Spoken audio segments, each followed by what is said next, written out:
in the business. Oh.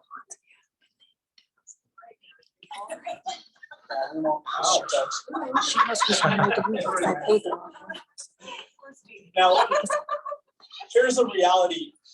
Who feels that the world is changing now faster than ever? Okay. If you look at who's been watching the headlines, what's in the news headlines today? Ukraine, Twitter. What's happening with Twitter? What happened?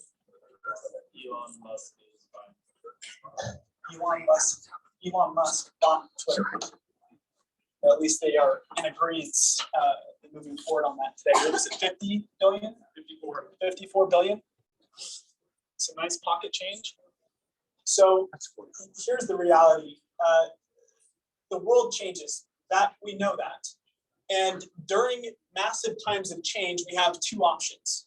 You can either step forward into growth, or you can step back into safety.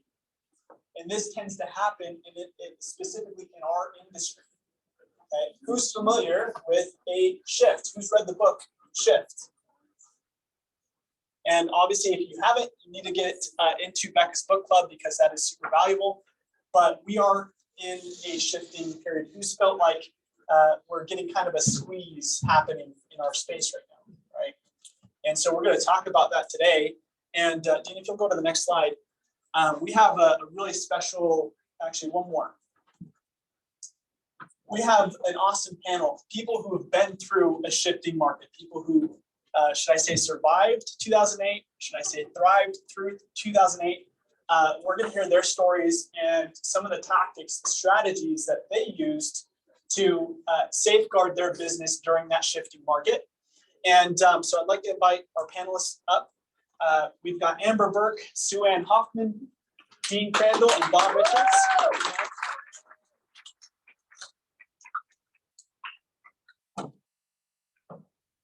Now, I do want to define shift because oftentimes, especially when you're talking with your clients, what can automatically come to mind when you talk about a shift? Negative. In what ways?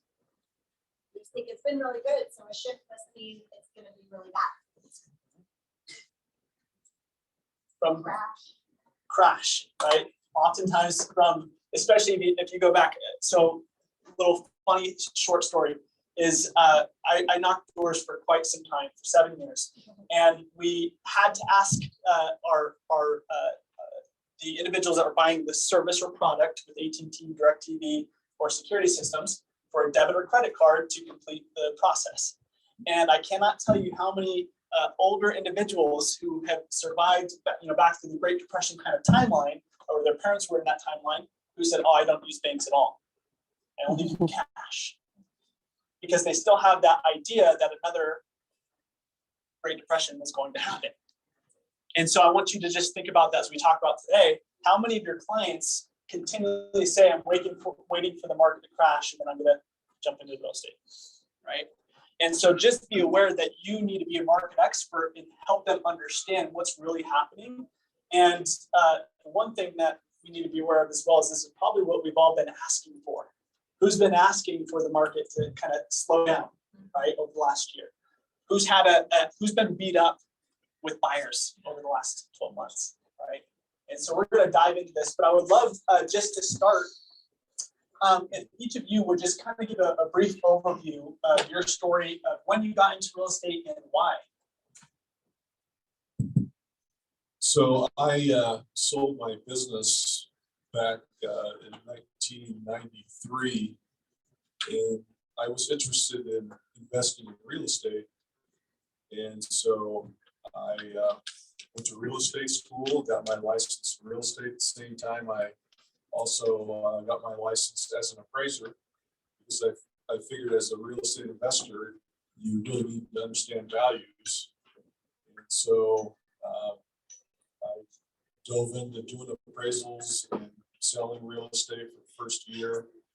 And then after that, I just went exclusively into real estate. So that's my start. Awesome. Amber? So I got my license before many of you in this room were born. 1996, I got my license. And it was mainly because I was at a job, a real 9-to-5 job at the time, that I was getting paid a commission rate that all of a sudden the company decided I was making too much money and they slashed it in half. And I was like, hey, I don't like that. I'm gonna like kind of decide some things for myself. And it was actually even my boss at the time who said, you know, you can be the one making the check, cutting the checks, or you can be the one receiving the checks. And I was like, huh. So real estate piqued my interest, and that's how I got it.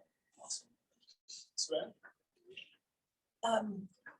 I don't know why I got it. I got my license like in 91. And it just seemed like something that I could do, you know, from, you know, with my kids and flexible schedule. Like, you know, we think as mothers. And I just liked it. So, yeah, really no reason except that I thought it would work. I got into business this year is 20 years ago. And I know already that I was selected as the weakest link on this panel. We have some amazing brokers on this panel. But I was traveling sales guy. I sold a wireless network, and I decided I didn't want to see my children grow up on the weekends only. I wanted to have something. So I knew I'd either sell food or sell real estate, because no matter what goes on in the market, people still have to have a place to live and they have to eat. So that's why I've been in real estate 20 years ago. Awesome. Tripped over a lot of things. Yeah.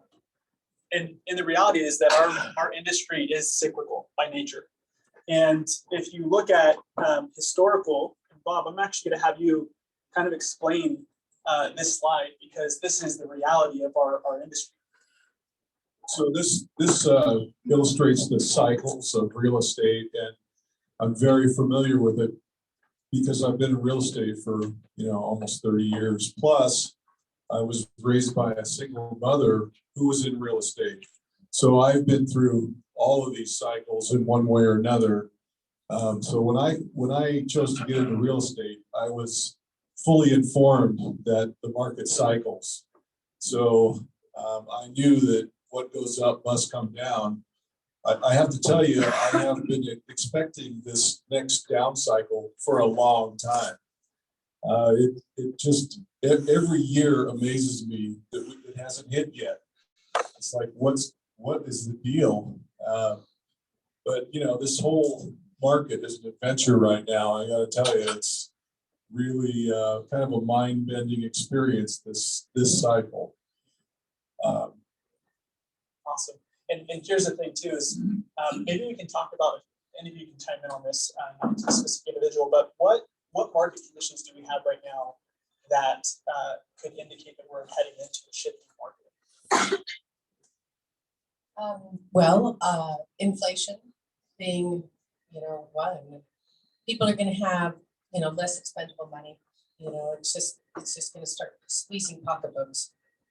And of course, all the rising prices that have already happened, which are squeezing out specifically our young local buyers, which is so sad. And then of course, the interest rates, right? I don't think it'll be a perfect storm quite like 2008, but it's definitely a trifecta of events. I think one of the big differences, though, this market compared to the 2008, 2011 market is everybody's got equity in their homes. Unlike the time where people were using their homes like an ATM and they maxed out all their credit, you may see the numbers. Who was I talking to that said they were looking at the number of notice of defaults that were going out? Someone came to my office yesterday. There's a lot of someone came and said, yeah, the NODs have gone up. And I said, yeah, but they can sell. They're not going to go into foreclosure. These stop right away. And so it'll probably be this time or the middle of next year before we actually hit an official recession when we have some really struggling markets. I think this year's still going to be a bad year. Look at that. So I've told a bunch of people this already, but I was showing houses a couple weeks ago to a buyer in the $750 to $850 price range, and 3 of the houses that we were going to show had bankruptcy court approval required. That was an interesting, like, eye opener to me. I was like, whoa, I haven't seen that kind of thing in a while. So that's a sign of a shift. It's interesting, so you pointed out on interest rates and inflation. If we look back to the 80s, we look back at some of the higher inflationary periods of our economy. What took place with interest rates back in like 80 to 83 time period? What were average interest rates? The average was 16.7%. And so when we have an over inflationary period, right, that takes place, the government has to stop that. Why? Gary Keller actually talked about this at Family Union, and he said that inflation is the greatest threat to democracy because it makes the rich richer and it makes the poor poor, right? So everybody who has assets in this room, every day that you wake up in an inflationary time period, you are worth more today than you were yesterday. Now, unfortunately, individuals who don't have assets, it's the opposite effect. Everything is more expensive for them. And so you'll see these interest rates happening, which is kind of taking place right now. How much have interest rates gone up in the past 2 months? Right? A lot. Actually, it's the highest increases that have happened in this shorter period of time in history. And so they're trying to hedge and stop that inflationary period. You know, I was a cartoonist in my college years, and I did a thing on inflation in the 70s, cartoon, and had one of the professors try to criticize me on it. So I learned a little bit more about it. Had another professor tell me that we wouldn't have inflation unless it benefited somebody. Okay. No, if it didn't benefit anybody here, we wouldn't have it. And I think what happens, you know, and correct me if I'm wrong because I'm not an economist here, but I think one of the reasons why they took us off the gold standard was so that they could inflate the money.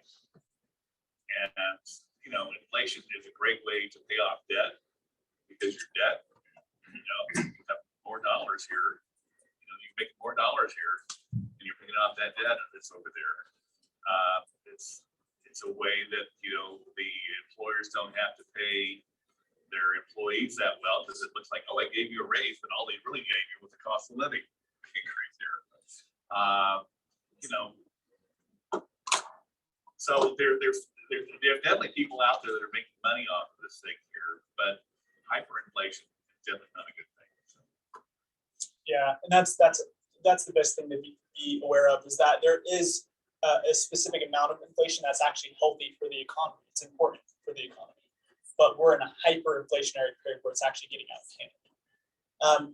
I actually want to kind of go back to the 2008 kind of period, maybe the couple years preceding that as well. Just how did you guys feel like your business evolved in the last shift?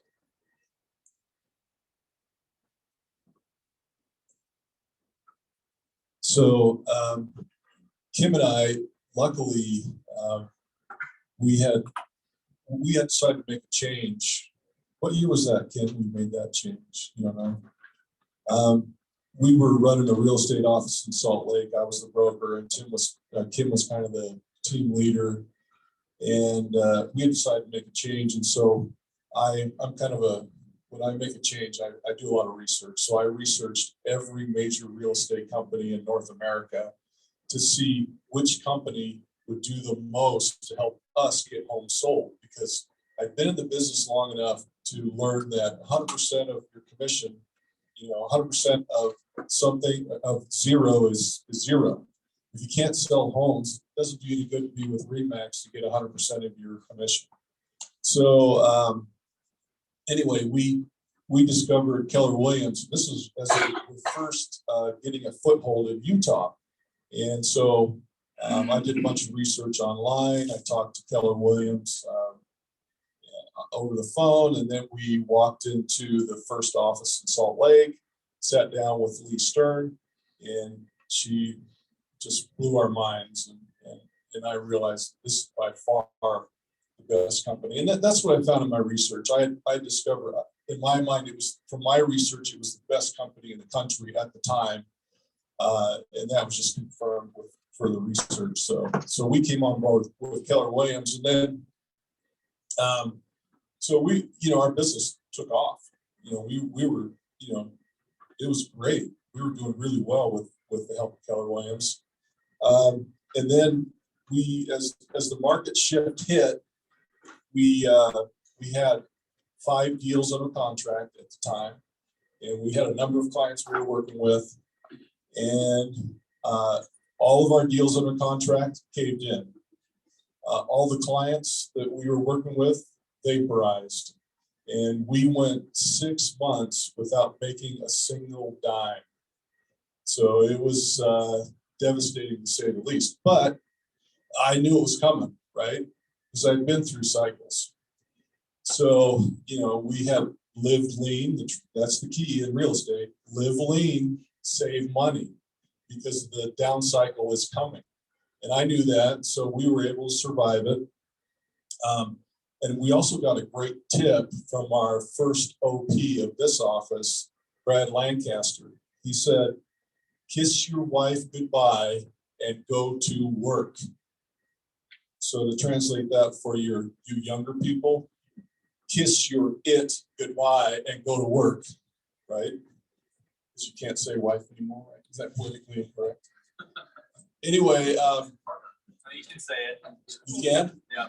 Okay. Well, I can run faster than you, so I'm okay. Anyway, so we did just that. If we didn't have an appointment, and that was kind of my side of the business, I would get on the phones and make calls until we had an appointment. It was pretty much that simple. And we also went to work on short sales, picked up a lot of short sales. I think at any one time we were having, 15, 18 short sales we were dealing with.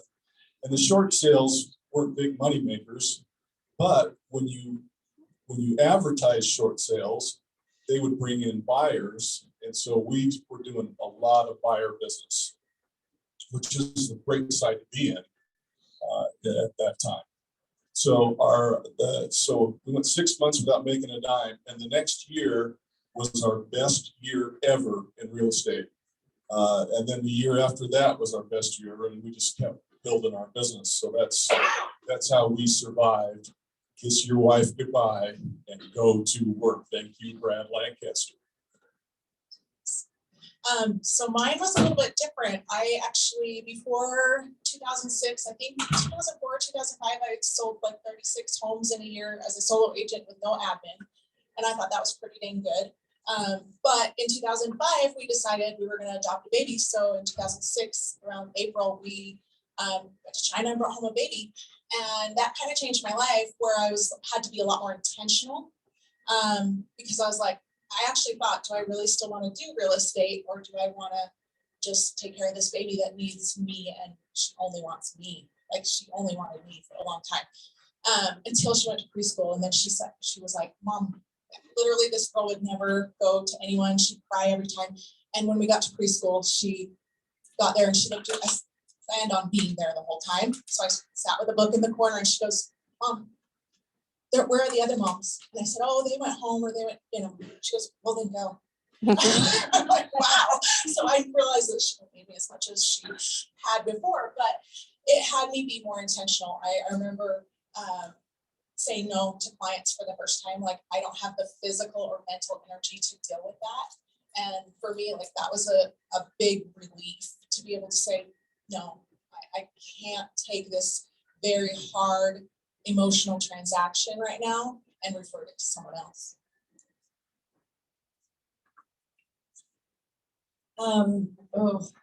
Those were fun times. What I remember specifically about all that was, and I don't know why it was etched in my memory, but all the marital strife that happened because of the finances. You'd go and meet with people, and people were just under a tremendous amount of pressure because of finances, right? And it's not that made a huge impression on me necessarily personally. I just remembered that as just a glaring piece of that time frame. Very hard, yeah. It was super, super, super hard and sad. But to me, you know, I just go back to the basics, right? You know, my daughter is self-employed and she's like, gosh, I'm just not getting the business that I need. And I'm like, go back to the basics and just go back to the basics. So I told my husband, I said, hey, we're selling everything that ain't nailed down. We're paying everything off and we're hunkering down because this ain't gonna be good. And so we did that, leaned out financially and just go back to the basics, you know, 100 calls a week or, you know, however many calls you can make and just go back to prospecting. The short sales were very time consuming. They were very draining. They were awful. It just took a lot of time. And so even though we had to do that, I think because that was so many people needed that, and it's hard to say no to somebody that needs something. I hope we don't go back with that because it was super time consuming. Sucked up a lot of time. But, you know, honestly, if you aren't doing a deal, you should be on the phone. I mean, just go back to the basics and make those calls. I've been doing that. You know, I actually have gotten a little bit lazy over the last few years. But over the last, I don't even know, month, 2, 3, I don't know. I lose track of time. You know, I've just been on the phone. And it's crazy because, you know, you get on the phone and lo and behold, you find somebody who needs to sell a house. I mean, funny how that happens. So I'm just going through my database, trying to clean it up, making all my calls. And I'm going to, you know, again, lean out and work now to stack up, you know, business going forward. Because, you know, clearly in a shift. And so I'm going to try to get ahead of the curve, if you will. For me, I had two sides of my business. One I was a victim of people using their home like an ATM, meaning I was at fault. Went into a business transaction with a couple of brothers-in-law who bailed very quickly thereafter. We started new construction on a property. Ended up, we were into it 3 1/4, borrowed 250, and it sold for about 68. That same house today is, I think, between $500,000 and $600,000 in Downmore Meadows. It was an exciting time, and so I was one of those that short sold the property, and it was not fun. I also learned how to leverage, and part of that leverage in my time was not doing the short sales. I would hire someone to actually negotiate those, because you could wait an hour on the phone, have somebody pick up the phone and say, oh yeah, we haven't received the docs, and before you can say anything, they've already hung up on you, then moving on with the next call. And so I'd rather pay someone else to do that for me. But I learned about leverage, hired an assistant to get the work going. But it always came down to back to the basics, as Suzanne said. As you're making calls, it was amazing. It usually wasn't ever a part of making those calls, but out of left field, you'd have someone contact you saying, yeah, I heard someone told me that you're helping people with a real estate problem. And I will get to that problems and bless their lives and work on that piece of the business. So just do the basics. Yeah, and what I'm hearing from each of you is that when a shift occurs, it forces us to shift our business, the way that we approach business. And those who adapt are the ones that are able to survive through it, right? And so I'd love to talk about some really tactical pieces of your business. And I want to use strategies from the actual Shift book. There's 12 tactics to safeguard your business. And I want to get your perspective on it. The first one is tactic number 1 is get real, get right, mindset, and action. And it says that there's 3 types of people in a shift. It says there's a pessimist, the pessimistic, optimistic, and realistic. And the first one is those that give into their fear, predict the worst, and are unnecessarily pessimistic. The optimist is those who are hopeful, don't think they'll fail, and are unrealistically positive. And then there's the realistic. Those who respond to the fact that failure is a possibility, prepare for the worst, but still choose to strive for the best. So my question is, what perspective or mindset do you feel is important to have in a shifting market? Well, let me start really quick, just because I'm the eternal optimist. And when someone says, well, is the market gonna shift? Is it gonna be a problem? I said, well, it depends. Because think about it, 3-4 years ago, somebody paid outrageous prices for a house. Today, they would say, you only paid what for that house? And so know that because of the cycles that Bob talked about, that no matter what they're buying, especially if it's your personal property, your own home, you're gonna be fine. Over time, give it enough time, you're gonna be just fine. So if you wanna be able to buy enough house that you can comfortably make those mortgage payments, if you have a mortgage on it, many of us do, just know that. So there's the optics coming out. Give it enough time, you'll be fine. But you have to be doing the things between now and then to be able to stay fine. I remember back in this was in a previous office, there was a cute little older lady who would come into the office every day. She'd be there by like 9 every morning, and she would sit at the computer and do absolutely nothing and complain and complain and complain about how nothing would sell, nothing's selling, nothing's selling. Nobody wants to sell, nobody wants to buy, nobody, and just constantly I was always like, what are you talking about?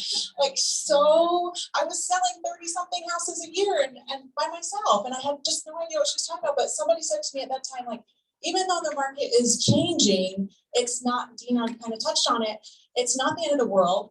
It's people will always need to buy and sell a house for various reasons: divorce, marriage, death, transfer a job, something like that. People will always need to buy and sell in whatever market.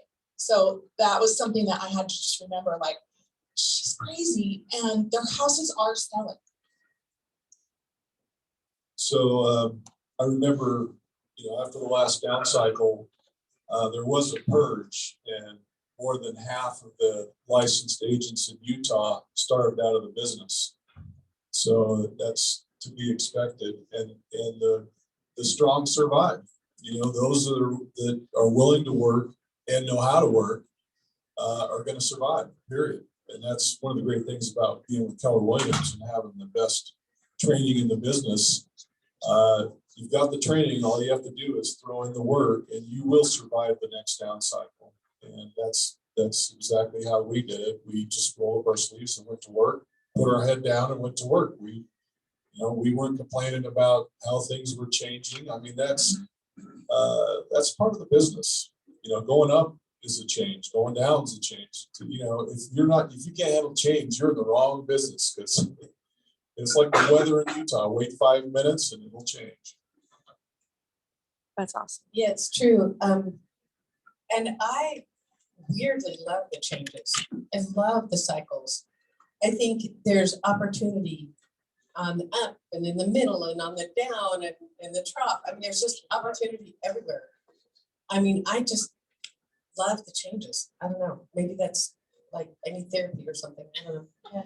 But they don't scare me. I mean, again, you sort of have to work and get back to the basics. But and it made me think of, I haven't read this book for a really, really, really long time. But way in the beginning, I read it a lot. I should pick it up again. It was called The World's Greatest Salesman by Og Mandino.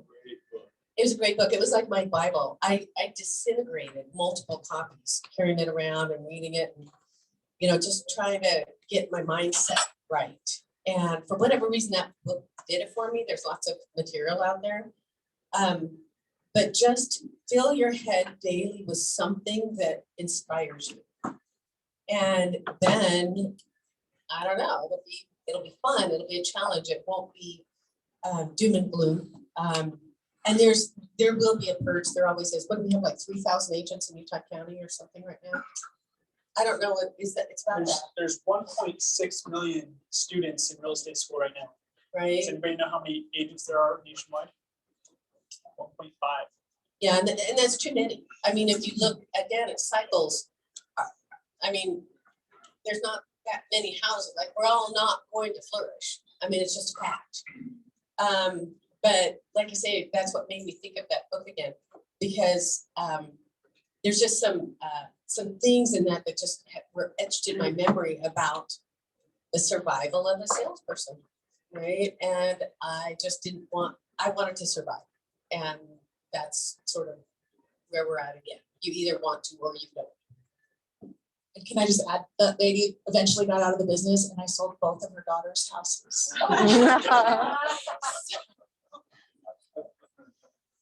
So tactic number 11 is mastering the market of the moment. And there's a quote that says, the game of life is not so much holding a good hand as playing a poor hand well. So what did the last shift teach you about being adaptable in your real estate business?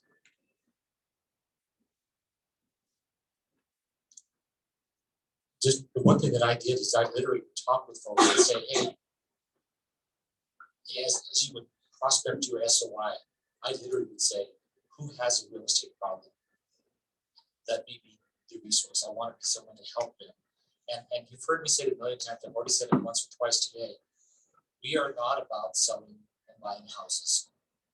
We are about blessing lives. The byproduct of which is money. Bless more lives, make more money. And so it would be who has a real estate problem that I can help with. And I would literally approach it that way. And so that was just one adaptation, if you will. But we were in a short sale market or in buying REO real estate owned, bank-owned properties. Everybody thinks they're going to get a great deal. Have you walked through some of those bank-owned properties? Oh my gosh. You get a great deal on a property, but you have $100,000 to put into that thing to turn it around. And I literally walked through a house in Saratoga Springs that there wasn't a piece of sheetrock that wasn't broken. Because somebody went through the house and they broke every piece of sheetrock in the house. Yeah, it's against the law to do that. But what do? You can't squeeze that blood out of the turn. So someone had to go in and redo the house. So let's not just figure out what niche will you fill. Earl Nightingale said it way back in the dark ages. He's the first guy that started motivation speaking in the 50s. But he said, find a need and fill it.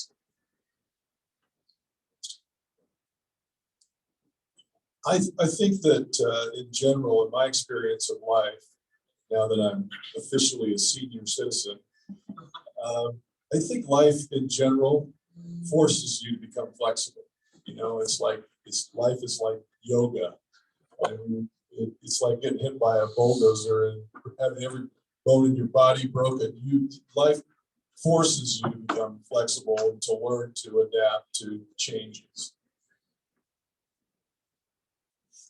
I can't remember what we're talking about. Oh, the change, the adaptability. I was just listening so intently, I forgot where we started. I think I've told my husband a million times, oh my gosh, we get to recreate ourselves again, like in real estate in general. And that's sort of how I see it. Like we have to go back and assess what are we after, why are we here, if we want to help people, how can we do that, and again just sort of reassess and then lean into what helps people. And you create dialogue, right? I mean, I remember the first time I talked to somebody about the short sale, I'm like, so you owe more than your house is worth. I think we can fix that, right? I mean, I had no idea what I was doing. And we'll find there'll be some consistent problems that come out of this shift. And you just focus on that and figure out how to help people. And, like Dean said, bless their lives.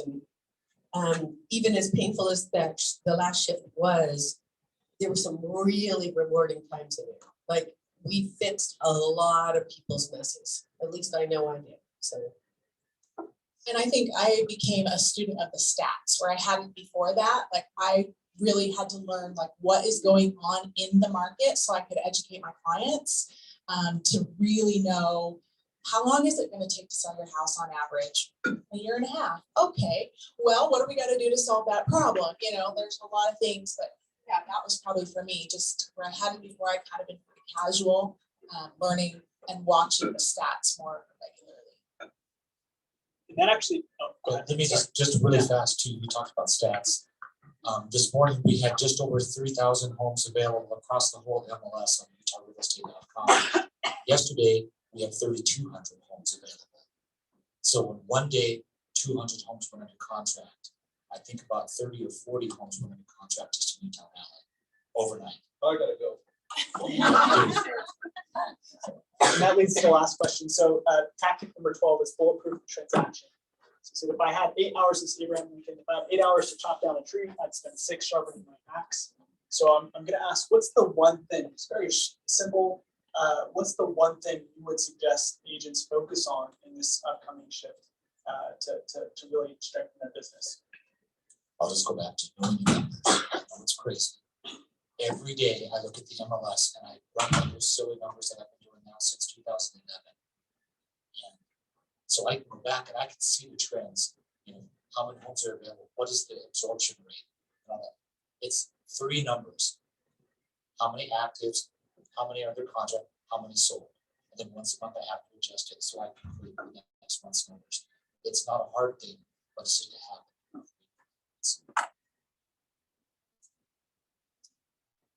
Okay, I actually think this is more like about your own personal life, bulletproof your finances so that you don't have to rely on that one transaction closing, because you could get to the closing table and the buyer say, oops, I had a nightmare about this house last night, I can't buy it. And what are you gonna do? You're gonna say you have to buy it? Like, I mean, you have to be human with people. And I had that happen, not closing table, but 2 days before closing. Buyer said, I had a nightmare about this house and can't buy it. And I wish I would have had more in savings so that wouldn't have impacted me as much as it did, because I had planned on that money. And it was 2 days before closing. Finances, love that. I'm a numbers junkie. I love the numbers. But in addition to that, really study the economics. Right? It's a mess, and the feds are a mess, and it's a mess, and you can't really predict what they're going to do because they're a mess. But just become a little bit more familiar with economics. So people ask, what does this mean? And unless you know some basics about inflation, recession, and just it's hard to explain that and predict with some reasonable statistical accuracy what's going to happen. Lucky for me, during the last shift, I had the ultimate business partner, my wife Kim, and she was, at the time, she was really busy taking care of her 2 elderly parents. Her father was blind and mother got Alzheimer's, and so I was, the guy that did most of the work at the time. And so I would be running these transactions, and there was a lot of issues. There was a lot of problems, and so I would hit a dead end with a transaction that I knew, it was under contract, but it wasn't going to close. No way, it's just not going to happen. I couldn't make it go. So I would toss it into Kim's lap, and she was just relentless. She would not give up on a transaction. She would just make calls, talk to lenders, negotiate, whatever it took. And somehow a deal that I knew was absolutely dead would end up closing. It was unbelievable. And she did this over and over and over again on transactions that I knew were completely, utterly dead. So, that really helps to have somebody that has, in a partnership like ours, where I have certain skill sets and she has certain skill sets, but we make a good partnership having 2 different sets of skills. She's just amazing, totally amazing. We'll give this panel a hand.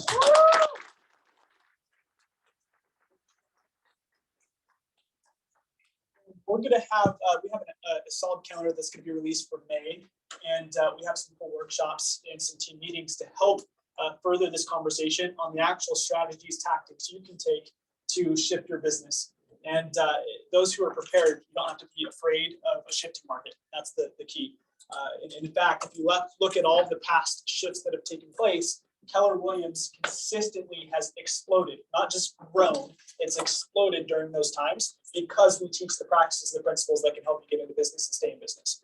So have a wonderful day. Thank you all. We do have lunch sponsor really quick. IBIX on warranty. So we got Adam.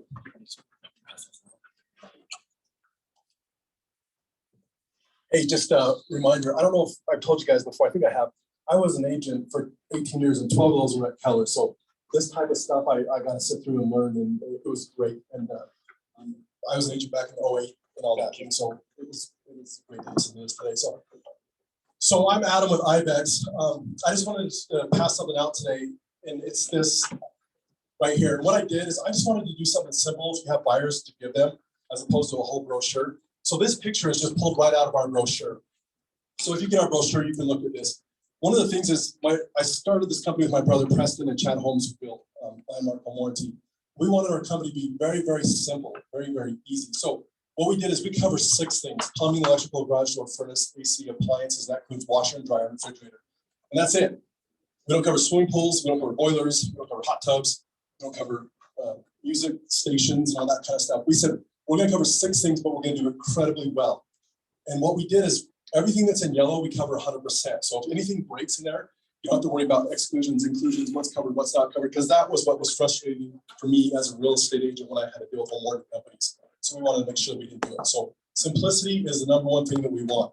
On the back, I pulled out 6 things that I think we stand out on, things that we're good at. So that you can read through those, like the water heaters. We don't charge for earthquake straps, expansion tape, boat upgrades, rip pads. A main sewer line, we don't charge an extra $100 for every 25 feet or whatever they charge. Refrigerators, ice makers, water dispensers. We send out furnace filters, and the old systems, the old systems we cover free on. So I have a bunch of these. If you want these to pass out to clients, please come to me. I've got thousands of these I need to get out. But I just want to make sure that you guys obviously know who I am. If you need to call me nights, weekends. I was at a, do you guys know who Easton Corbin is? He's a country singer. My wife, I guess, she seems to go to concerts with Justin Bieber, guys she thinks cute. But anyway, he was in Wendover this last weekend, and I was out in the hall doing it till trying to get a water heater fixed and stuff. So literally nights, weekends, please, I'll give you my card. Call me. We're owner operators. We want to make sure we do a good job. We're a local company. We go from Utah County to Cache County out to Tooele. So I'll hang out after if you have any questions. And thanks for your time. And then also, real quick, you can clap. Oh, yes. I've got 2 t-shirts, 3 t-shirts. Just real quick, what is our service fee charge? What do we charge to come out? No, to come out of the house. 59.